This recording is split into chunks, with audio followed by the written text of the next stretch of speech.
Mutton biryani செய்கிறதுக்கு ingredients என்னென்னு பார்த்தீங்கன்னா, ஆயில் இல்லைனா கீ இல்லை ரெண்டுமே மிக்ஸ் பண்ணி சேர்த்துக்கலாம்.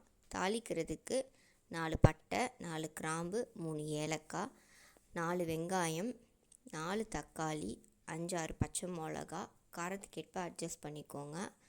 மட்டன் ஒரு 3/4 kilo, basmati rice 1/2 kg. 1/2 kilo ரைஸ்க்கு நான் 3/4 கிலோ மட்டன் எடுத்துருக்கேன். நீங்கள் 1/2 kg மட்டன் எடுத்தால் கூட கரெக்டாக தான் இருக்கும். புதினா கொத்தமல்லி ஒரு 1/2 கட்டு புதினா, கொத்தமல்லி அதை விட கொஞ்சம் கம்மியாக எடுத்துக்கோங்க. கர்ட், அப்புறம் இஞ்சி பூண்டு பேஸ்ட், மஞ்சத்தூள், மிளகாத்தூள், உப்பு.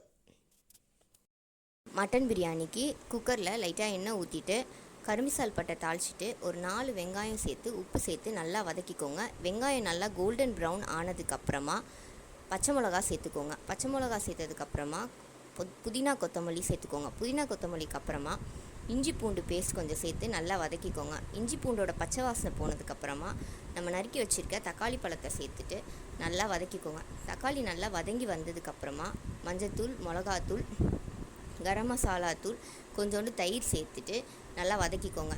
அப்புறமா நம்ம மேரினேட் பண்ணி வச்சுருக்க மட்டனை சேர்த்துக்கோங்க. மட்டன் மேரினேஷனுக்கு மஞ்சத்தூள், உப்பு, மிளகாத்தூள், தயிர், இஞ்சி பூண்டு பேஸ்ட் சேர்த்துருக்கேன். சேர்த்துட்டு தேவையான அளவு தண்ணி, அதாவது பிரியாணிக்கு 1 கப் அரிசிக்கு 1.5 கப் அளவு தண்ணி எடுத்து சேர்த்துக்கோங்க. 6 to 7 விசில் விட்டு மட்டன் நல்லா வேக வச்சுக்கோங்க. மட்டன் நல்லா வெந்ததுக்கப்புறமா ஊற வச்சுருக்க பாஸ்மதி ரைஸ், நான் ஒரு 1/2 hour ஊற வச்சுருக்கேன். ஊற வச்சுருக்க பாஸ்மதி ரைஸ் சேர்த்துட்டு ஒரே ஒரு விசில் வச்சுட்டு ப்ரெஷர் நல்லா அடங்குற வரைக்கும் விட்டுருங்க. ப்ரெஷர் இறங்கினதுக்கப்புறம் பார்த்திங்கன்னா உங்களுக்கு சூப்பரான மட்டன் பிரியாணி ரெடி.